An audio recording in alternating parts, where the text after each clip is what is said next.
Cette vidéo raconte une histoire fictive créée uniquement à des fins de divertissement. Les scènes, personnages et événements présentés sont imaginaires et ne représentent pas la réalité. Arrête de faire semblant d'être une scientifique, c'est moquer ma sœur à Thanksgiving. Maman a ajouté, peut-être devrais-tu essayer une école professionnelle à la place. J'ai souri poliment. Puis, le doyen de Harvard a appelé, Dr Williams, votre découverte vient de. J'avais 7 ans quand ma sœur Amanda a été acceptée à Princeton. Toute la famille a organisé une fête. Quand j'avais 7 ans, j'avais encore du mal à lire à voix haute sans buter sur les mots. Maman soupirait chaque fois que les professeurs appelaient au sujet de mes difficultés d'apprentissage. Amanda est la plus brillante, disait papa aux parents lors des réunions de famille. Sarah est plus pratique. Pratique est devenu le code familial pour pas assez intelligente. Amanda a traversé avec brio son diplôme de premier cycle en biochimie, puis a fait ses études de médecine à Johns Hopkins. J'ai mis 5 ans à obtenir ma licence dans une petite université d'État, cumulant 3 emplois pour payer mes propres frais de scolarité après que papa a dit que mon éducation ne valait pas l'investissement comme celle d'Amanda. Lors de ma remise de diplôme, Amanda en était à sa 2e année de résidence. Elle n'a pas pu venir à ma cérémonie. Trop occupée à sauver de vraies vies, a-t-elle texté. Maman et papa sont venus mais sont partis immédiatement après pour assister à la présentation d'Amanda lors d'une conférence médicale à Boston. Nous sommes si fiers de nos 2 filles, avait dit maman en me serrant rapidement dans ses bras. La recherche révolutionnaire d'Amanda est à persévérance. Persévérance, un autre mot de code familial.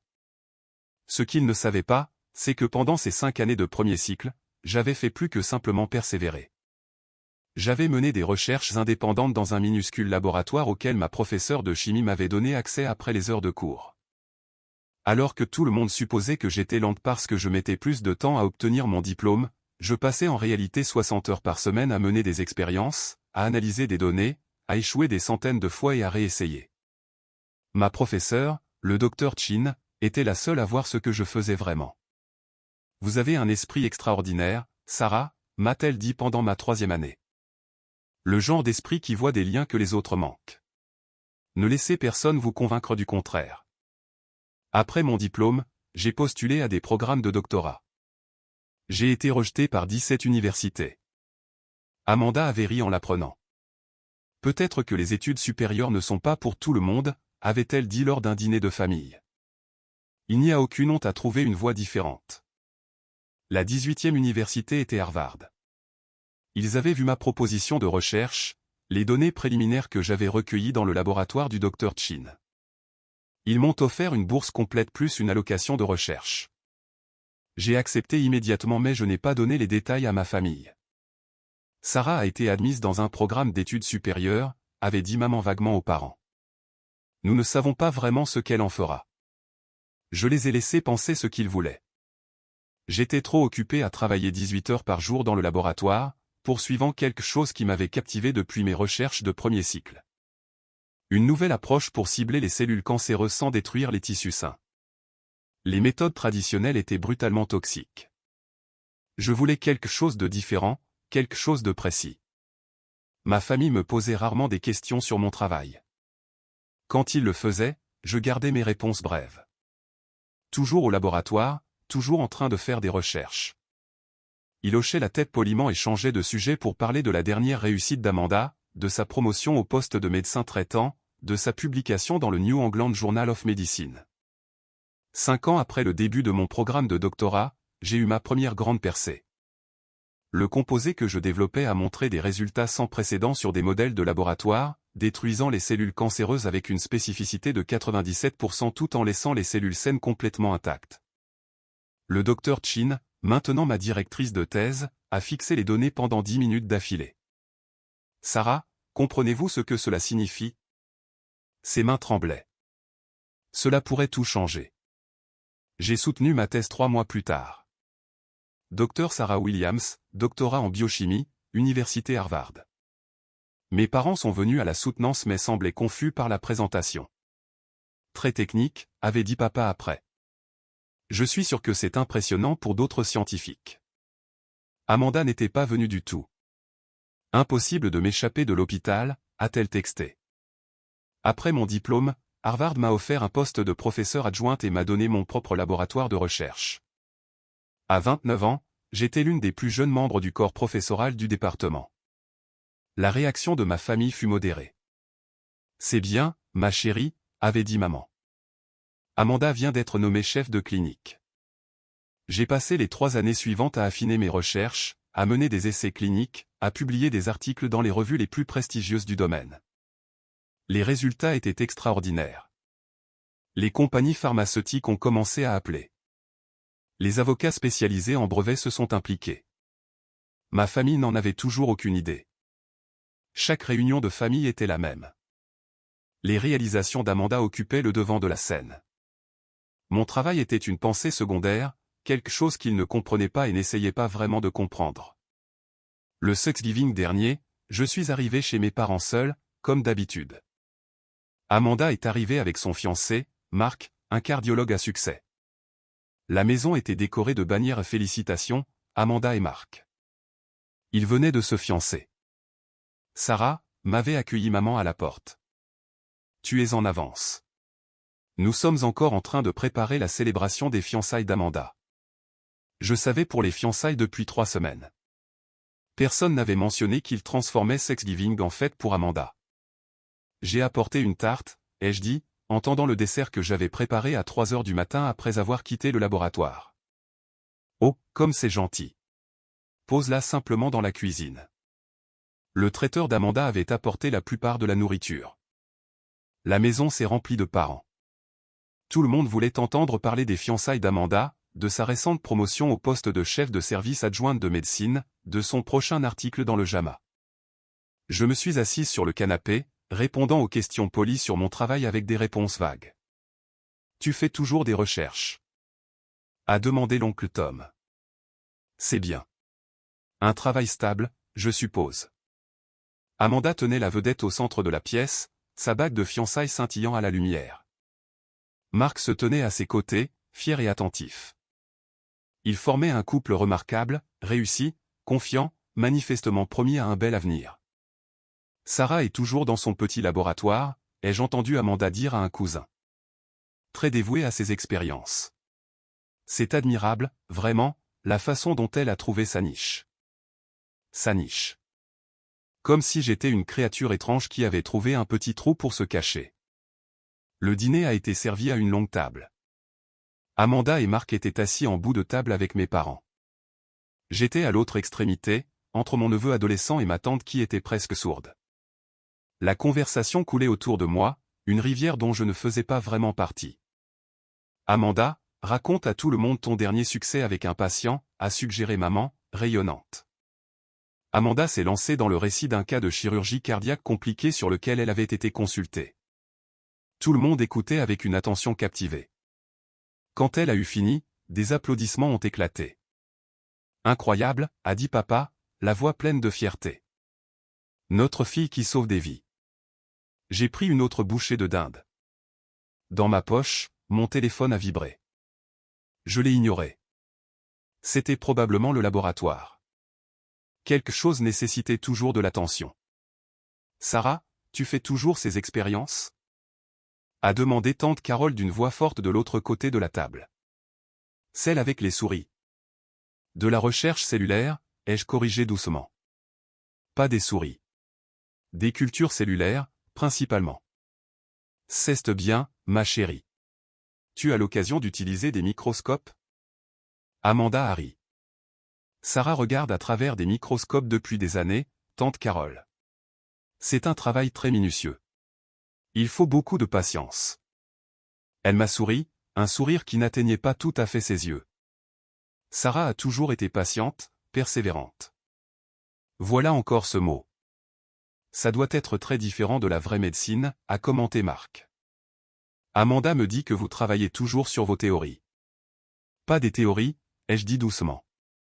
De la recherche basée sur des preuves. Bien sûr. Bien sûr. Il a pris une gorgée de vin. Ça doit quand même être agréable de travailler dans un laboratoire. Moins de pression que la médecine clinique. Pas de décision de vie ou de mort. Mon téléphone a vibré encore et encore. Je me suis excusé de table et je l'ai vérifié dans le couloir. Cet appel manqué du Dr Chin. 12 du bureau du doyen de Harvard. 3 de numéros que je ne reconnaissais pas. Je suis entré dans la salle de bain et j'ai rappelé le Dr Chin. Sarah, Dieu merci. Où es-tu? Sa voix était haletante d'excitation. Chez mes parents. Dîner de Thanksgiving. Qu'est-ce qui ne va pas? Qui ne va pas? Rien ne va pas. Tout va bien. Le bureau des brevets a appelé, Sarah. Ils l'ont approuvé. En totalité. Le composé, le mécanisme d'administration, l'ensemble du protocole de traitement. Et les compagnies pharmaceutiques, il y a une guerre d'enchères. L'offre la plus basse jusqu'à présent est de 3,2 milliards d'euros. Je me suis assise sur le bord de la baignoire. 3,2 milliards d'euros. Et ce n'est que le point de départ. La FDA a accéléré les essais cliniques sur la base de vos résultats de phase 2, Sarah.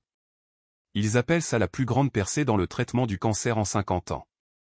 Le doyen de la faculté de médecine de Harvard veut vous parler immédiatement. Le bureau du comité Nobel essaie de vous joindre. CNN, le New York Times. Ils appellent tous l'université.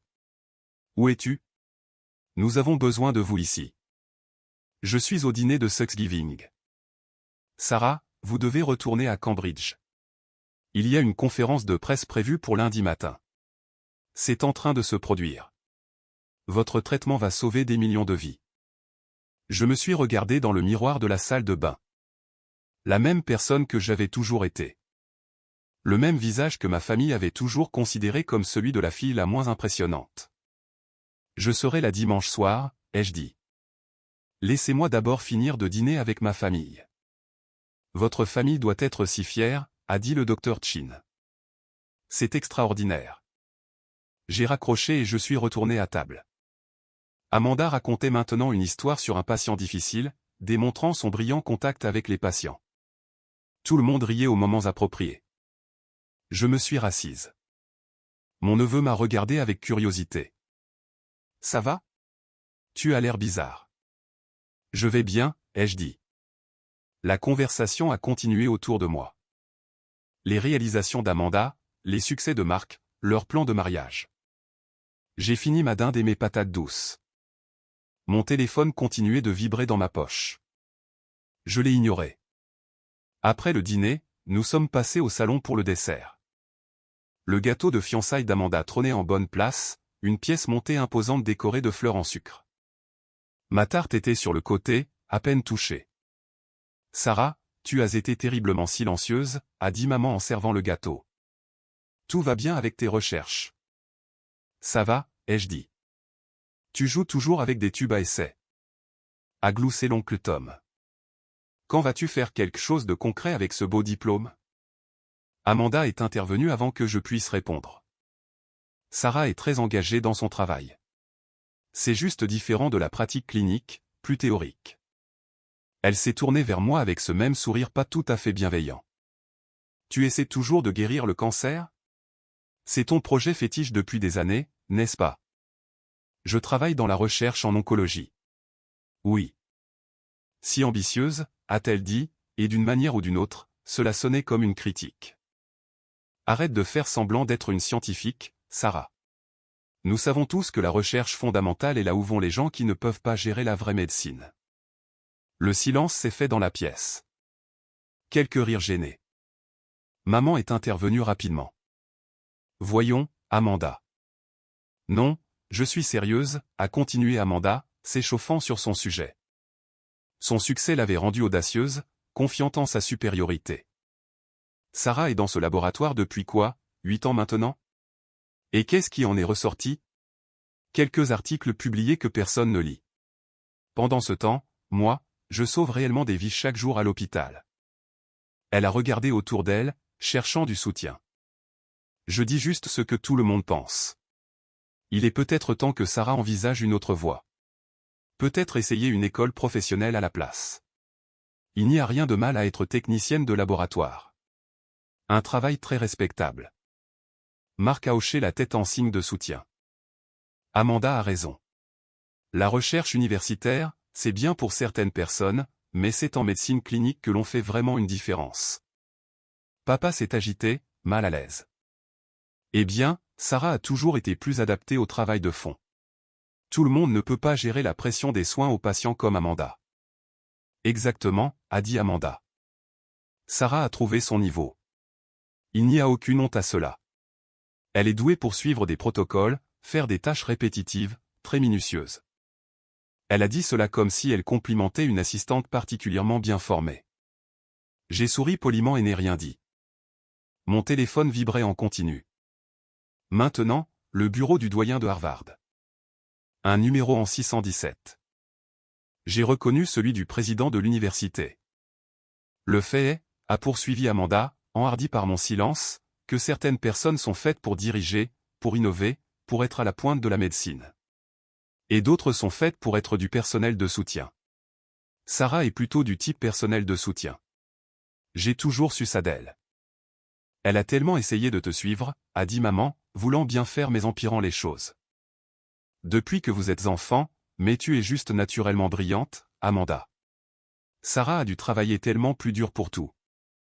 Ce qui est admirable, a ajouté rapidement Amanda. Sa persévérance est vraiment impressionnante, même si les résultats ne sont pas bien significatifs. Mon téléphone a sonné fort cette fois. La sonnerie personnalisée que j'avais définie pour le bureau du doyen de Harvard. Tout le monde s'est tourné pour me regarder. Désolé, ai-je dit en sortant mon téléphone. Je devrais prendre cet appel pendant le dessert. Amanda a semblé agacée.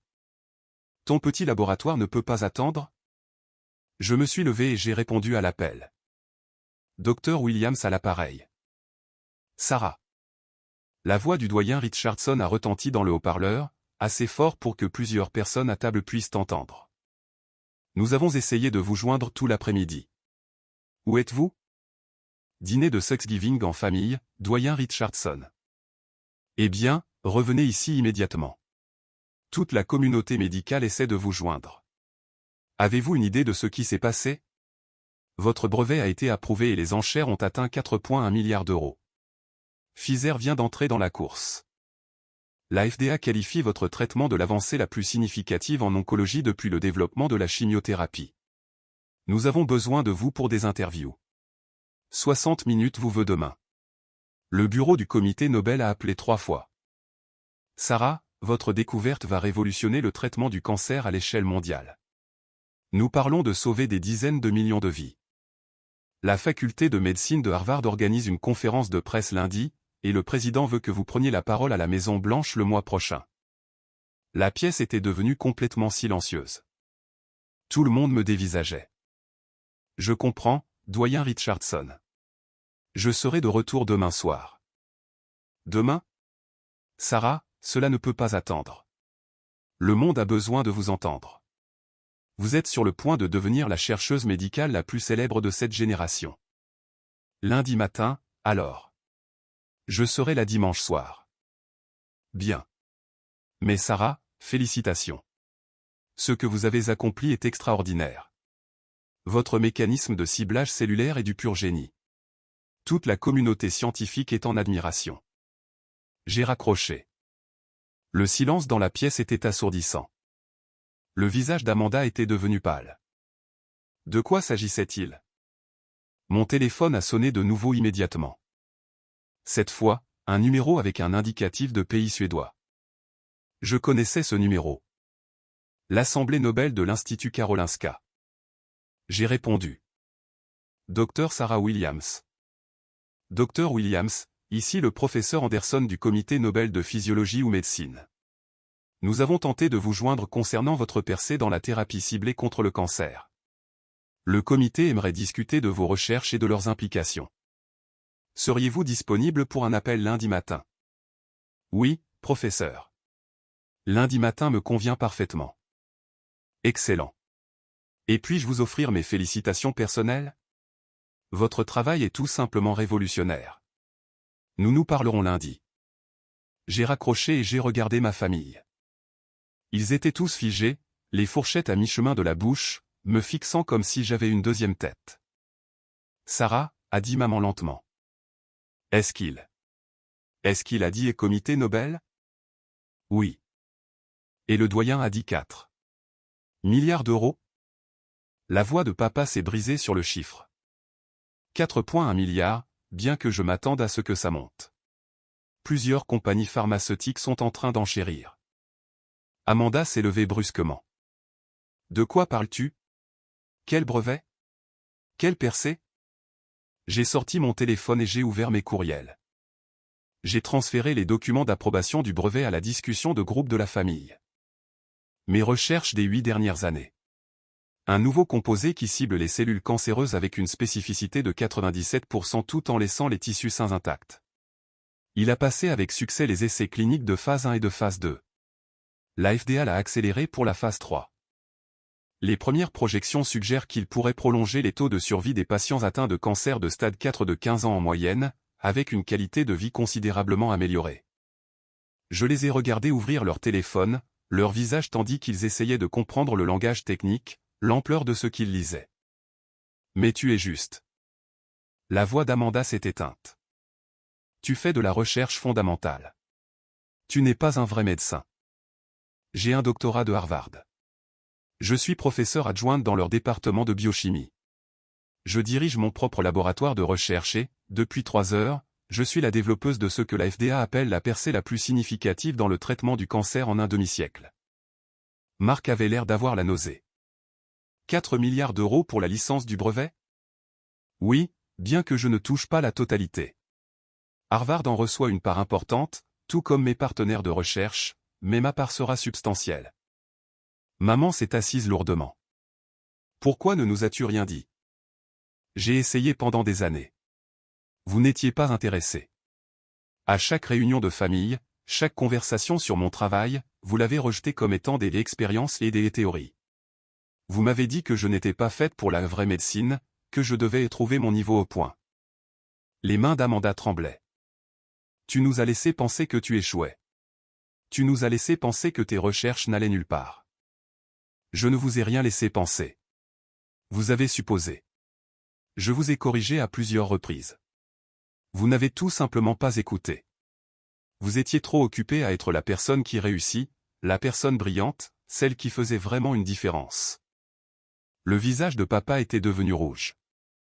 Mais tu n'as jamais rien dit sur des recherches révolutionnaires ou des brevets ou. J'ai publié 17 articles au cours des 3 dernières années dans Nature, Science et Cell.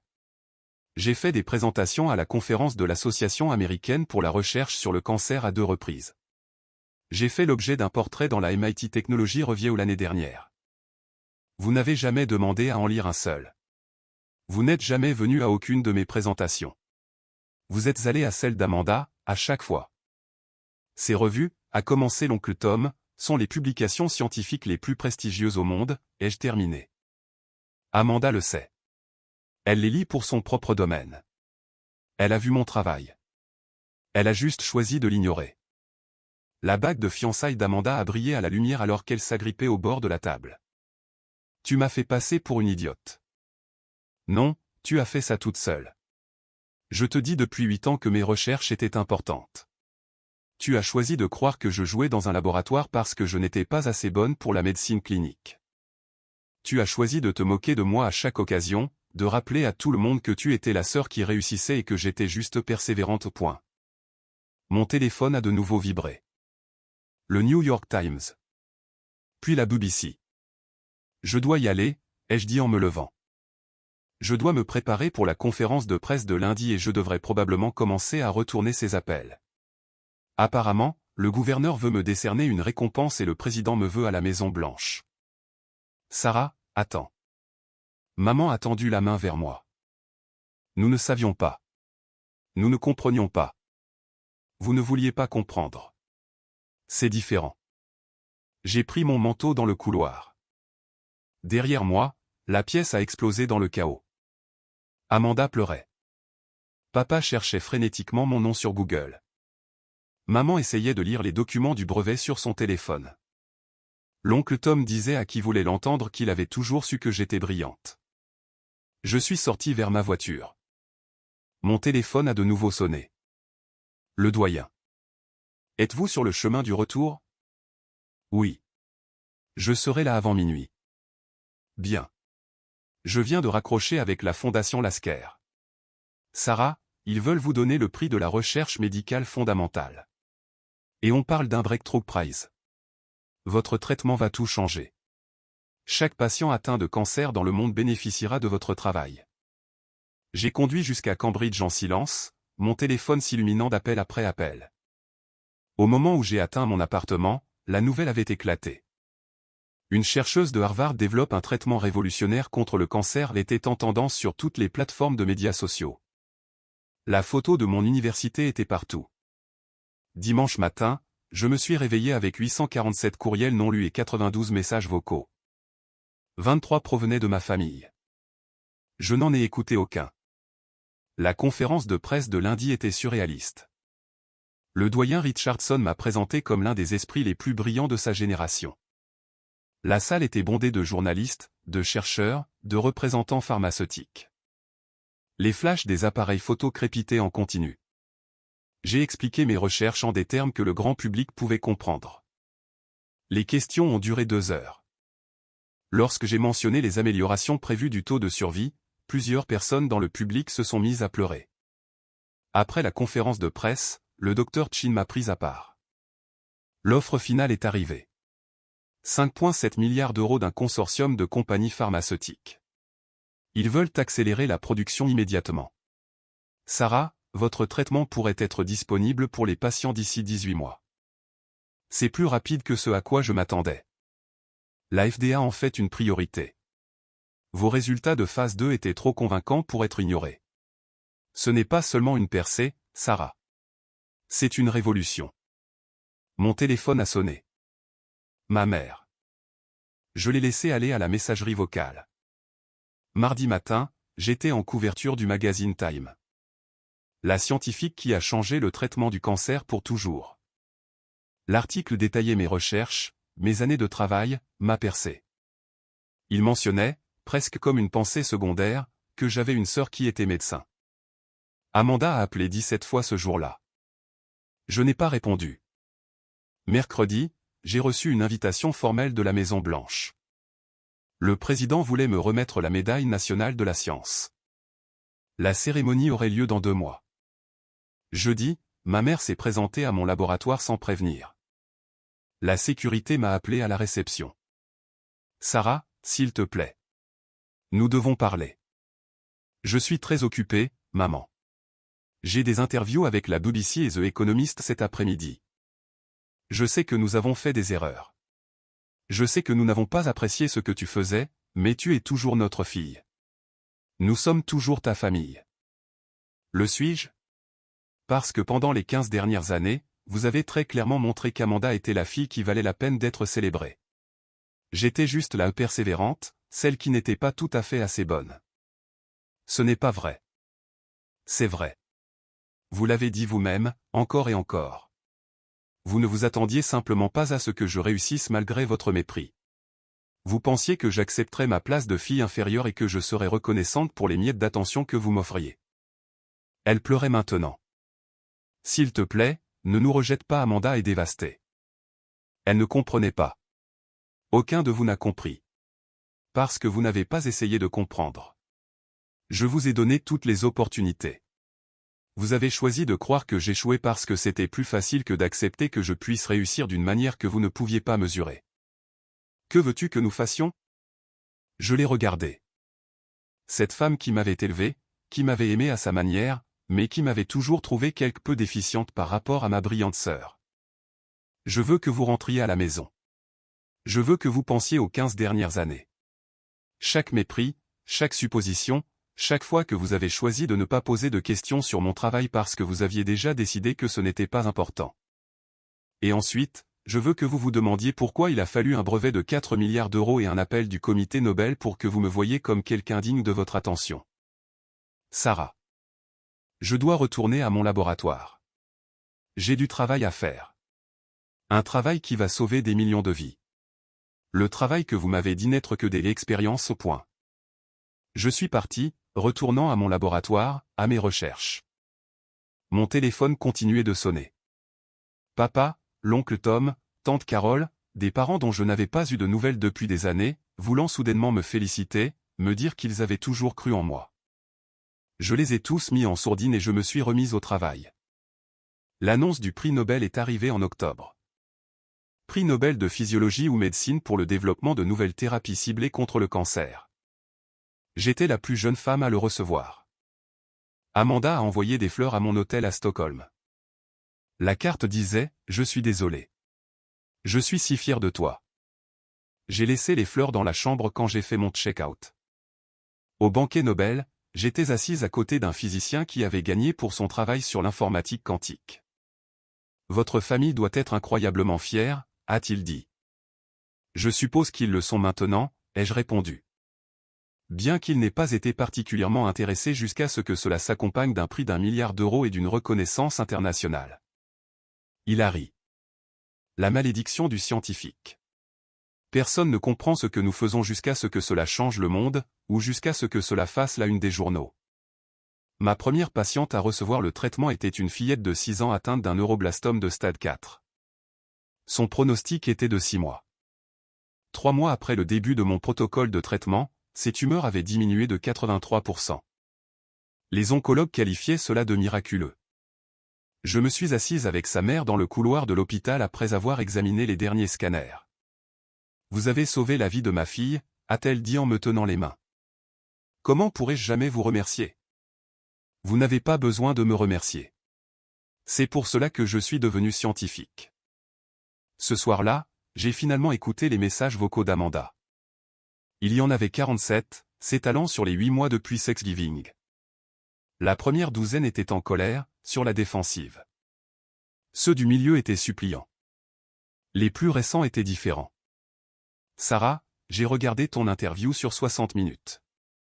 La partie où tu parlais de voir le cancer emporter notre grand-mère quand nous étions enfants et de décider alors que tu trouverais un moyen de le combattre.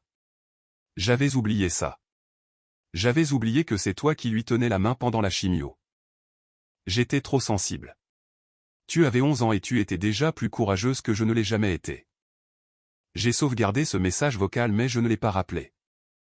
Le traitement est entré en pleine production 14 mois après l'approbation du brevet.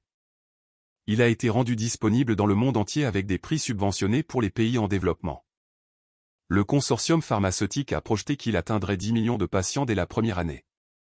Dans mon laboratoire, nous travaillons déjà sur la prochaine génération de thérapies ciblées. Cancer du pancréas, glioblastome, les cancers agressifs qui avaient encore des taux de survie lamentables. J'avais maintenant une équipe de 12 chercheurs, une installation de pointe, un financement illimité. Vous pourriez prendre votre retraite, a dit le docteur Chin un soir alors que nous examinions des données. Vous avez gagné assez d'argent pour ne plus jamais travailler. Vous avez accompli plus que ce dont la plupart des scientifiques rêvent. Vous avez gagné le prix Nobel, pour l'amour de Dieu. Et laissez tout ça ? J'ai fait un geste vers le laboratoire, l'équipement, la recherche qui sauverait des milliers d'autres vies. C'est ce que j'ai toujours été destiné à faire.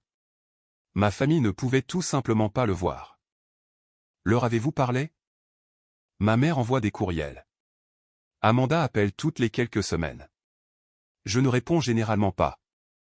Ils essaient, Sarah. Ils essaient maintenant parce que j'ai réussi malgré eux. Où étaient-ils quand j'avais besoin de soutien ? Quand je cumulais 3 emplois pour payer l'université parce que papa disait que je ne valais pas l'investissement ? Quand je soutenais ma thèse devant une salle pleine de professeurs sceptiques et que ma famille ne prenait pas la peine de comprendre ce que je présentais ? Ils ne croyaient pas en moi à l'époque. Je n'ai pas besoin qu'ils croient en moi maintenant. Le docteur Chin est resté silencieux un moment. C'est votre choix. Mais s'accrocher à la colère n'améliorera pas la recherche. Je ne suis pas en colère. J'en ai juste fini de prétendre que nous sommes une famille unie. Ils m'ont appris que l'amour est conditionnel, que la valeur doit être prouvée selon leurs termes. Je l'ai prouvé maintenant, mais je n'ai plus besoin de leur validation. 2 ans après l'approbation du brevet, j'ai été invité à prendre la parole lors d'une conférence de survivants du cancer. 3000 personnes remplissaient l'auditorium, tout en vie grâce au traitement que j'avais développé. Certains avaient reçu un pronostic de quelques mois. Ils étaient maintenant sans cancer depuis 1 an, 2 ans. Une femme s'est approchée de moi après mon discours. Elle avait la quarantaine, était dynamique et en bonne santé. On m'a diagnostiqué un cancer de l'ovaire de stade 4 il y a 3 ans. Ils m'ont donné 6 mois. Je suis maintenant en rémission complète depuis 18 mois grâce à votre traitement. J'ai pu voir ma fille obtenir son diplôme de lycée la semaine dernière. Je vais la conduire à l'hôtel l'été prochain. Vous m'avez donné ça. Je l'ai serré dans mes bras. Cette étrangère dont j'avais sauvé la vie, et j'ai senti le poids de ce que j'avais accompli s'installer en moi. Cela valait plus que n'importe quel prix Nobel, n'importe quel brevet, n'importe quelle somme d'argent. C'est pour cela que j'avais passé toutes ces années dans le laboratoire alors que ma famille méprisait mon travail comme étant sans importance. Ma mère s'est présentée à cette conférence. Je l'ai repérée au fond de l'auditorium pendant mon discours. Après, elle a attendu pendant que je saluais les survivants, signait des livres, répondait aux questions. Elle a attendu 2 heures. Finalement, la foule s'est dispersée. Elle s'est approchée lentement, comme si elle avait peur que je m'enfuie. « Salut, Sarah. »« Maman. » C'était un discours incroyable. Ces gens, toutes ces vies que tu as sauvées. Qu'est-ce que tu fais ici? Je suis venu te voir vraiment cette fois. Pas comme la petite sœur d'Amanda ou la fille qui a mis plus de temps à obtenir son diplôme. Comme le docteur Sarah Williams, la scientifique qui a changé le monde. Je l'ai regardée, cette femme qui m'avait élevée mais ne m'avait jamais vraiment comprise. Il est trop tard pour ça, ai-je dit doucement. Vous avez eu 32 ans pour me voir. Vous avez choisi de ne pas le faire. Vous ne pouvez pas arriver maintenant et revendiquer la fierté de mes accomplissements alors que vous avez passé des décennies à me dire que je n'étais pas assez bonne. Je n'ai jamais dit ça. Vous l'avez dit constamment. Peut-être pas avec ces mots exacts. Mais chaque fois que vous méprisiez mon travail, chaque fois que vous me compariez défavorablement à Amanda. Chaque fois que vous ne preniez pas la peine de poser des questions sur mes recherches. Vous me disiez que je ne valais pas votre attention. Vous me disiez que je n'étais pas assez bonne pour mériter votre fierté. Elle pleurait. Je ne savais pas. Je ne comprenais pas ce que tu faisais. Vous n'avez pas essayé de comprendre. C'est la différence. Le travail d'Amanda était facile à comprendre pour vous parce que vous pouviez voir des résultats immédiats. Des patients qui allaient mieux, des vies sauvées sur le champ. Mon travail prenait du temps. Il exigeait la foi que je construisais quelque chose de significatif. Vous n'avez jamais eu cette foi en moi. Je suis désolé.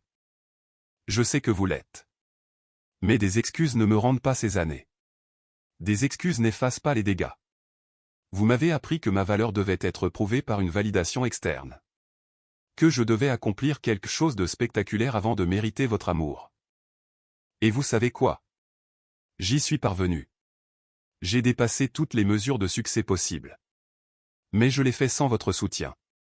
Et je n'en ai pas besoin maintenant. Je suis parti, retournant à mon hôtel, à mes notes de recherche, au travail qui avait toujours plus compté que l'approbation familiale. Le Thanksgiving suivant, je ne suis pas rentré à la maison. Je l'ai passé dans mon laboratoire avec mon équipe de recherche, à mener des expériences sur notre nouveau composé pour le traitement du cancer du pancréas. Nous avons commandé de la nourriture chinoise et avons travaillé jusqu'à minuit. C'était le meilleur Thanksgiving que j'ai jamais eu. Amanda s'est présentée à mon laboratoire en décembre, sans prévenir. La sécurité a de nouveau appelé. Dites-lui que je ne suis pas disponible, ai-je dit. Elle dit que c'est important. Elle dit qu'elle attendra aussi longtemps qu'il le faudra. J'ai soupiré. Bien.